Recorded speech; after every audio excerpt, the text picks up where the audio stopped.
welcome to K-Drama Hangout, your weekly review into your favorite K-dramas, episode by episode. So I'm Sarai.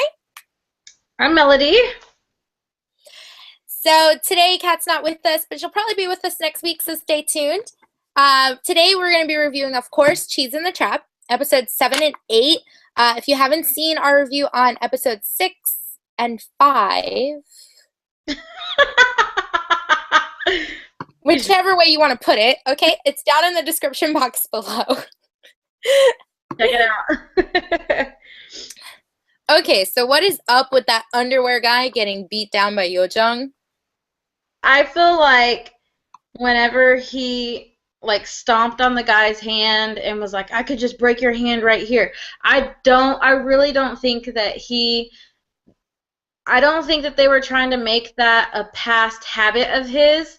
I think he didn't even think about the fact that that's how In-ho got injured, and I still believe that he's just misunderstood, and like we've said before, he's more of a behind-the-scenes kind of character, and so ultimately In-ho blames Sunbae for his hand getting broken because he didn't do anything about it in that moment, but like I said, he's more of a behind-the-scenes kind of person anyway, so he might have done something about it in that moment, but eventually he did do something maybe to get, revenge on the guys that did break his hand or something like that.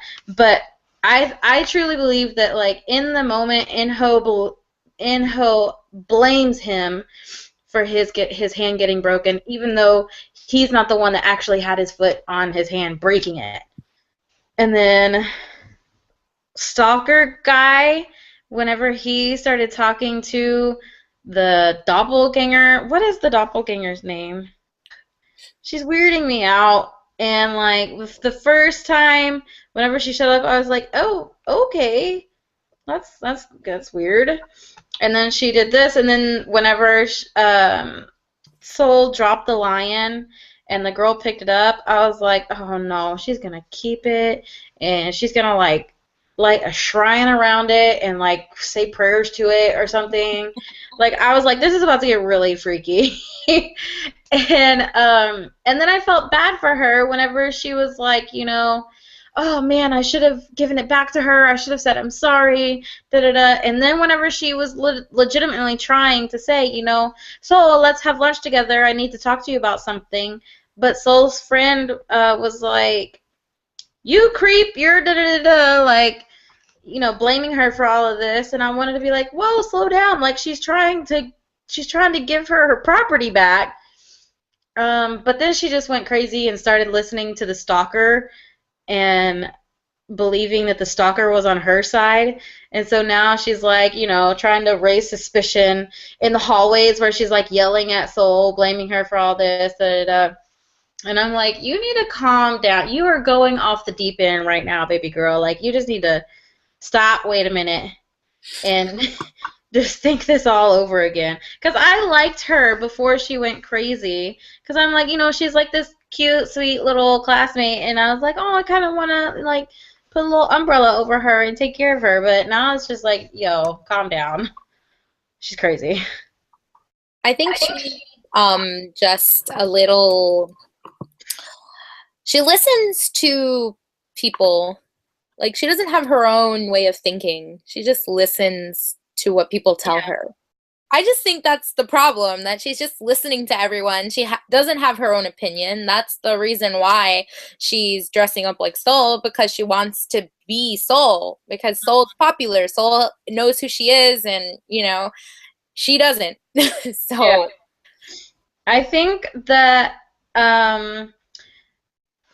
her projection, where she's headed, is the way the stalker became the stalker, because we saw the backstory of how he became so obsessed with Soul, and he got in that fight or whatever, and Soul went and patted his back, it's okay, just apologize, you'll be fine, type thing, and then he became obsessed with Soul. And I feel like that's where her character is heading to, because she started dressing like Soul, whatever, and she was feeling down or whatever, and he came and was like, you're better than Soul, da da da, like instigating her to do all of this stuff. And I feel like she's taking it as, oh, he's interested in me, kind of thing. Um, but never mind. I am taking that whole thing back because I just remembered the one scene where she sees Soul's brother, and it's like, and she's just like staring at him, like gaping jaw. And I'm like, yeah, girl, he's cute. But I was like, oh, look at her. She's got a little crush. And it was kind of creepy that she snapped a picture of him. So I feel like she's kind of going to start going down that stalker track as well, because she's like, snap. Okay, look at this map right here. No. No. But yeah, she's I don't know about her yet. She's on my radar. Definitely. Oh, but I loved yes, my OMG moment would have to be after Sombe like was her knight in shining armor and took all of her drinks and her shots for her, and he got drunk and they're sitting on the park bench and he's just like, mwah, and he just goes and he takes a kiss, and then he's like, nobody's around, whatever, and then he goes in and they just have their whole kiss moment, and I was like, yes, finally, thank you. So yeah, and then it was cute the next morning or the next day whenever she was, does he even remember anything? He was drunk. Does he even remember anything? And then he like walks off and he's like, wait a second. And he turns around and he gives her a peck and he's like, I remember everything, and gets in the car. I was like, you're so cute. Speaking of love, my love second lead. My OMG moment is definitely the end of episode 8, okay, where Inho and Sol are like at the piano playing together. Oh my gosh, it was so cute. It was so cute. And then they're like playing chopsticks, and I'm just like in love with them right now. I'm just like, you guys could so make a cute couple, And I feel kind of bad because I did read some comments that people wrote about the episode on Drama Fever, and then I don't know who that was. So if you're watching, I'm sorry, but I'm going to take what you said. So something about, I don't like the lead couple, but if they break up, then I feel weird. Yeah, that's true. That's true, because it's like in drama world, they're the lead couple, so you don't want them to break up, but then again, their couple chemistry is like not as good as her and Ho's right now, so you kind of want them to break up. So it's like, that's exactly what one of my good friends is. She's like, I hate Someday. She's like, she just needs to get with Inho right now and just be happy. And I'm like, but Someday. I was like, but he's just misunderstood. I'm over here like this. It's so weird that I'm not. It's very weird to me right now that I'm not having second lead syndrome, because it's, oh gosh, it's so Kumjun. Come on, it's so Kumjun. Also, I'm watching Hwajong, which is a historical with So Kumjun. So it's so good for me to like have a break from Hwajong. It's a 50 episode drama. So yeah. I only have like 5 episodes left. I'm almost done with this beast. But it's like, I've been seeing him so much in the historical, like proper, firm, stiff historical role. And so whenever I see him in Cheese and he's like, Gator, like, all playful and everything, I'm like, oh gosh, so Kang-jun. So it's really surprising me that I'm not having second lead syndrome right now, and it's mostly because I'm just like, I feel so bad for him, because I feel like he's just misunderstood. Like, we're not getting the whole picture right now. And so I'm holding out for him, that he's just misunderstood.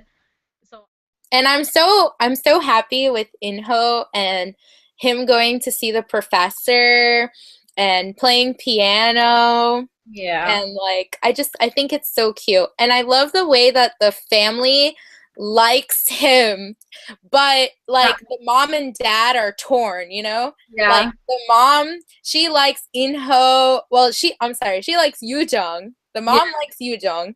The dad likes Inho more because he's more like leveled with them. So Yeah. it's kind of like a tear, but both of them are really nice. So, and then the brother gets along with Inho so well.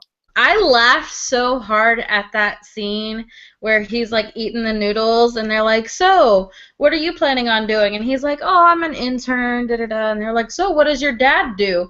And she's like, "Stop prying." And he's like, "Oh, he runs a business." And that like strikes a chord with the dad because the dad has failed so many times at running his own business. Like he's trying to be an entrepreneur, but he's gone bankrupt or whatever. And so you like look at the dad and he's like, "Oh, okay." And then it's like, "What business?" And he's like, "Oh, Talk Jong." And then they like all choke on their noodles, like they're like, "Excuse me?" Like this corporation in Korea right now. And I was laughing so hard, I was like, "Oh." And then he's just like, "Yeah, it's whatever." And he just like keeps eating his noodles, and the dad's over there like pouting because his daughter's got the son of the the one guy that he wants to be like, basically, but he keeps going bankrupt. So I laughed so hard at that scene when he's like explaining his family background. I love that the dad is like not the same as the mom, you know? Yeah. Like the mom's like, "Oh wow, I'm gonna have a son-in-law who's like this rich, handsome." The brother's like, "We're gonna be rich, aren't we?" And then Yeah. the father's just like, "I don't like him." Yeah. You know? Like I Yeah. like that he's not money hungry, but it seems he's a little jealous, I think. Yeah. Um, I think that's what but it yeah, he's gonna have to get over it. is. Okay. All right. That's it for this episode, guys. Thanks for watching. If you want to follow any of us on social media, you're going to find our links in the description box below. You're also going to find the link to episode 5 and 6 in the description box below. And make sure and stay tuned next week for our reviews on episodes 9 and 10.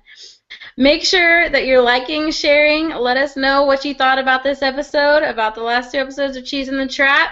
We'd love to hear your opinion on it. And until next week, keep it dramatic. Bye. Bye.